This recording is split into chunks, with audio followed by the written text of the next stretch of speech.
In Central Park's peaceful morning, three bullies picked the wrong fight with Barron Trump, unleashing his hidden martial arts mastery in an epic showdown. Watch as every punch and kick teaches a lesson in humility and the true spirit of martial arts. Where are you watching from? Let us know in the comments, and don't forget to like, share, and please complete our 1,000 subscribers for more inspiring stories. As the sun cast long shadows through the skyscrapers of New York, under the verdant canopy of Central Park, an unexpected battle was about to unfold. Barron Trump was there in the quiet of the morning, seeking nothing more than personal growth. As was his custom, after meditating beneath a tree, he began his martial arts practice. But this morning, his tranquil world was shattered by the clamor of bullies. From behind the trees, three boisterous boys emerged, laughing arrogantly. Their names were Lucas, Mike, and Sean, the school's most feared bullies. To them, showing strength and intimidating anyone who seemed weaker was a sport. They spotted Barron alone and absorbed in his kata, and saw an easy target. Lucas, with a smirk plastered across his face, called out, "Look at this, boys. We've got ourselves a little prince playing ninja." His laughter echoed through the park, drawing more attention than Barron would have liked. Mike, the tallest of the trio, joined in. "What's this, Barron? Trying to be like your old man with those tiny fists?" Barron, however, remained calm. His father had taught him well, not just in martial arts, but in the art of keeping one's composure. He knew these boys from school, had seen their bullying before, but never had they approached him so directly. His heart rate steadied as he stood, facing them with a serene expression. Sean, the ringleader, stepped forward, pushing Barron's shoulder with a sneer. "What are you gonna do, Trump? Cry to your daddy?" The provocation was clear, the challenge laid out like a gauntlet at Barron's feet. Barron's training kicked in. He had learned from his masters that the first rule of combat was to assess your opponent, not just their physical strength, but their intent, their weaknesses. He could see the way they stood, the bravado masking their fear of actually fighting someone who might not back down. With a voice as calm as a still pond, Barron replied, "You really don't want to do this." His words were not a threat, but a statement of fact, delivered with the confidence of someone who knew his capabilities. But Sean was not one to back down from what he perceived as a challenge to his dominance. He lunged forward, throwing a wild punch that Barron easily sidestepped. The movement was so smooth, so effortless, that it momentarily stunned the bullies.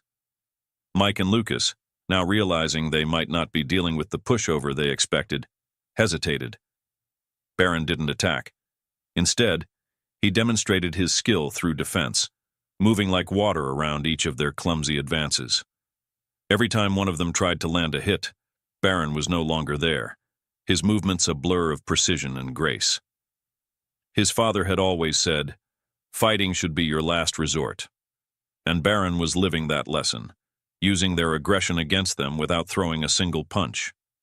The encounter, which had started as a simple bullying session, was turning into a lesson in humility for Lucas, Mike, and Sean. They were out of their depth, and the realization was setting in. But the story was far from over. As they circled Barron, looking for an opening, the tension in the park rose, and passers-by began to take notice, whispering among themselves about the unfolding scene. Little did these bullies know, they had just poked a dragon that was not only awake, but also ready to show its might if necessary. The epic showdown was just beginning, and the outcome would be a tale told for years to come, not just in the school halls but perhaps beyond. The murmurs of the bystanders grew louder as the confrontation in Central Park continued, the air thick with anticipation. Lucas, Mike, and Sean, now visibly out of their element, exchanged glances that communicated a mix of confusion and burgeoning respect for Barron's unexpected prowess. The park, usually a place of tranquility, had become an arena for a modern-day duel, where the outcome would define more than just the day's events. Barron, maintaining his stance, was the eye of the storm, calm amidst the chaos. His training had prepared him for moments like this, where self-defense was not just about physical action, but about understanding the moment. He knew that each of these boys had their reasons for acting out, perhaps insecurities or pressures from home or society. but understanding did not equate to tolerance. Sean, regaining some of his bravado, decided to escalate. "You think you're better than us because you can dance around us? Let's see if you can fight." With that, he charged again, this time more strategically, but Barron was ready. He shifted his weight, using Sean's momentum to guide him into a harmless spin, making Sean's attack end in a stumble. The crowd, now gathered in a semicircle, gasped in unison. Some pulled out their phones, capturing the moment, not just for the drama, but for the elegance of Barron's movements.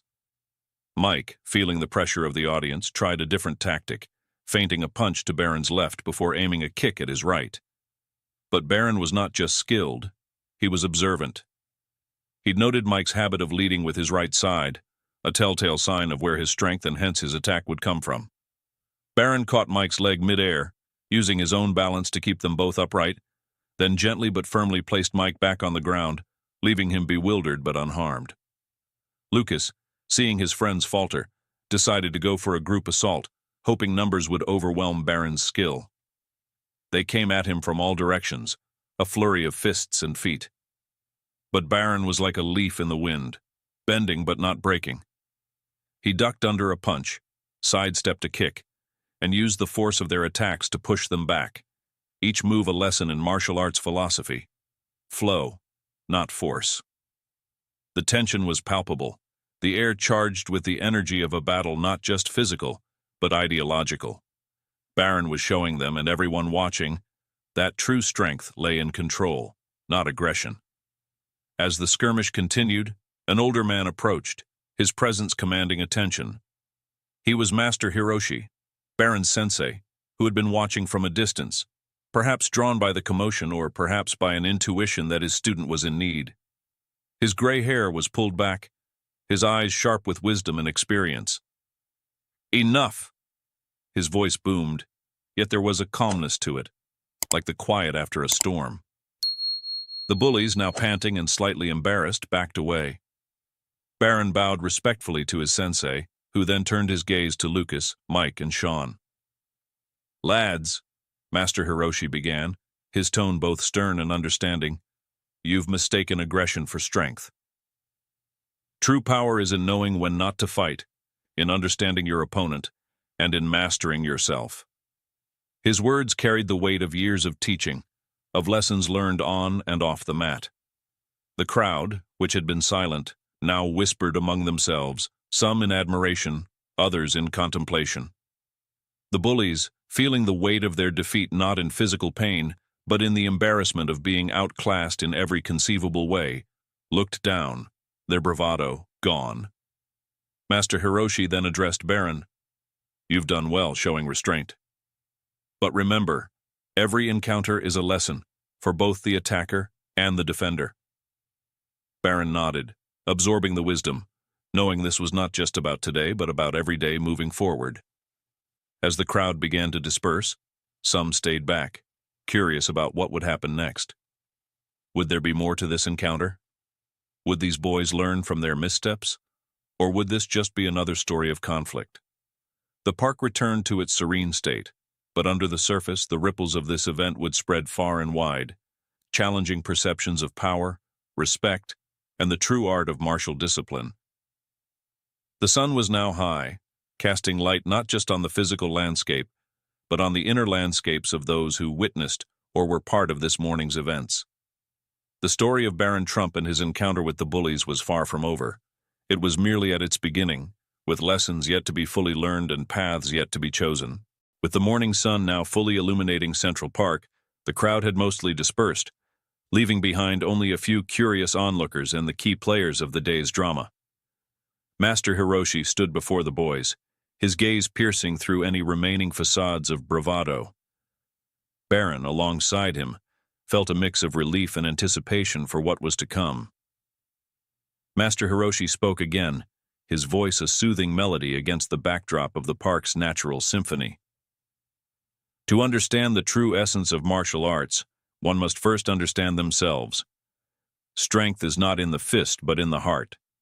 He beckoned the bullies closer, not with a command, but with an invitation to learn.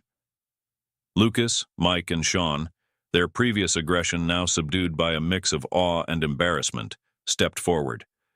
They were not used to someone offering them wisdom instead of a fight. Master Hiroshi continued, "You've seen strength today, not in the way you expected. Barron here chose not to defeat you, but to teach you, to show you that there's more to power than what meets the eye."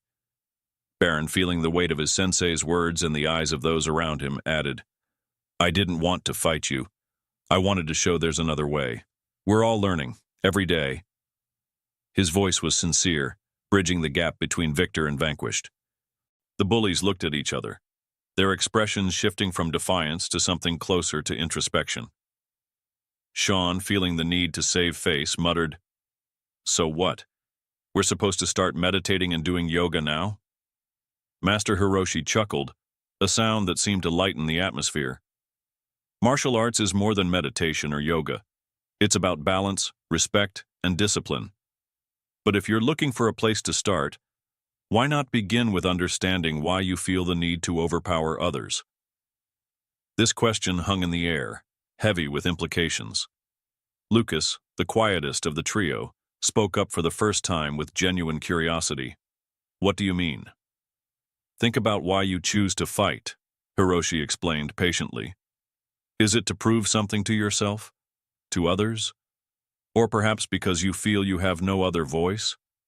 His words were not accusatory but reflective, inviting them into a dialogue with their own motivations. The conversation continued, with Master Hiroshi sharing stories of his youth, of how he too had once used his fists to speak when words failed him. He spoke of the discipline that martial arts had brought into his life, not just in combat, but in every aspect, from patience to empathy. Barron listened, learning alongside his would-be adversaries, feeling proud to be part of this moment of transformation. As the morning turned into afternoon, the group found themselves sitting in a circle on the grass, Barron among them, now not as an opponent, but as a peer. They began to practice basic forms under Hiroshi's guidance, their movements awkward at first, but gradually finding rhythm. The onlookers who had stayed watched this scene, some smiling, others deeply moved by the unexpected turn of events. In this session, Sean found he could channel his aggression into precision. Mike discovered the strength in patience, and Lucas realized the power of silence over shouting. They laughed at their own clumsiness, the tension from earlier now a distant memory replaced by camaraderie. As the impromptu lesson ended, Master Hiroshi invited them to join Barron at the dojo for regular training. Not to make you fighters, but to help you find your true strength. The invitation was met with nods, a silent agreement to explore this new path. The group parted ways, but not before exchanging numbers, promising to meet again, not as enemies, but as students of life. Barron felt a lightness in his step, knowing he had helped shift not just the day's outcome, but potentially the course of these boys' lives. Days turned into weeks, and the story of that morning spread throughout the school, the neighborhood, and beyond. It wasn't just about a fight avoided or a lesson taught. It was about the power of understanding and the transformative nature of compassion over conquest. Barron continued his training, now often with Lucas, Mike, and Sean by his side, their presence in the dojo a testament to the day they learned that true victory comes not from overpowering others, but from uplifting oneself and those around you. The park, once a scene of potential violence, was now remembered as the place where hearts and minds were opened, where bullies learned to become better, and where a young man named Barron Trump showed that the greatest martial art of all might just be the art of peace. Thank you for watching till the end video.